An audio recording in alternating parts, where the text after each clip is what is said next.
चीन की ताकत से बौखलाया नाटो। रूस चीन नॉर्थ कोरिया की तिकड़ी को बताया खतरा। अमेरिका से यूरोप तक हड़कंप, नाटो ने जताई चिंता। चीन की धरती और चीनी सेना का शक्ति प्रदर्शन जो दुनिया ने देखा, जिसके बाद राष्ट्रपति ट्रंप को भी यह कहना पड़ा कि अमेरिका के खिलाफ साजिश रची जा रही है। हालांकि रूस और चीन ने इससे साफ इनकार किया, लेकिन अब इस तिकड़ी को देखकर नाटो की तरफ से भी बयान सामने आया है और समझ आ रहा है कि नाटो भी इस पर बौखला गया है।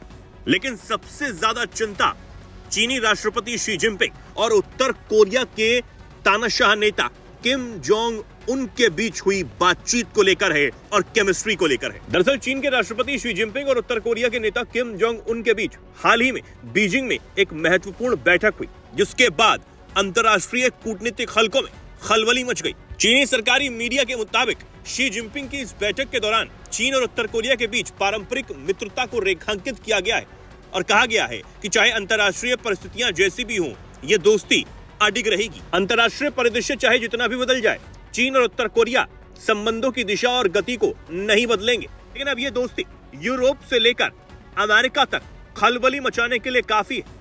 और इसी सब पर चिंता जाहिर करते हुए नाटो के महासचिव मार्क रूट ने एक बड़ा बयान दिया। उन्होंने कहा, चीन, ईरान और उत्तर कोरिया व्यक्तिगत रूप से और अपने सहयोग के माध्यम से चुनौतियां पेश कर रहे हैं। पिछले कुछ दिनों में बीजिंग से आई तस्वीरों और एक दूसरे का हाथ थामे हुए नजरिए पर गौर करें। वो दीर्घकालिक टकराव की तैयारी कर रहे हैं। जैसे कि मैंने पहले कहा, ये चुनौतियां स्थायी हैं, इसलिए हमें तैयार रहना चाहिए। यूक्रेन के खिलाफ रूस का युद्ध इस खतरे का सबसे स्पष्ट उदाहरण है। लेकिन यह खतरा इस युद्ध के खत्म होने के साथ खत्म नहीं होगा, न ही ये रूस तक सीमित है।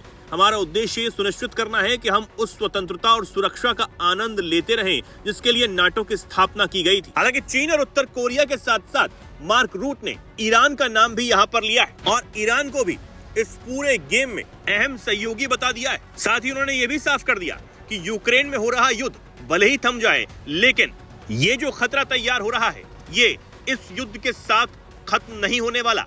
यानी यूरोप और अमेरिका के सामने ये सबसे बड़ी चुनौती बनकर उभर रहे हैं। अब इस बैठक ने अमेरिका और यूरोपीय देशों को पूरी तरह सतर्क कर दिया है। अंतर्राष्ट्रीय जानकार ये कहते हैं कि चीन और उत्तर कोरिया और रूस के बीच बढ़ती नजदीकियां पश्चिमी देशों के लिए सिर दर्द बन सकती, खासकर उस समय जब यूक्रेन युद्ध, दक्षिण चीन सागर विवाद और कोरियाई प्रायद्वीप में तनाव पहले से ही अपने चरम पर पहुंच चुका है। ऐसे में चीन की तरफ से किया गया ये शक्ति प्रदर्शन अपने आप में बेहद खास हो जाता है, क्योंकि इसकी चर्चा दुनिया भर में हो रही है। अमेरिका और यूरोप खासकर इसको लेकर चिंता भी जाहिर कर रहे हैं। देखना होगा कि आने वाले दिनों में इसको लेकर क्या कुछ किया जाता है।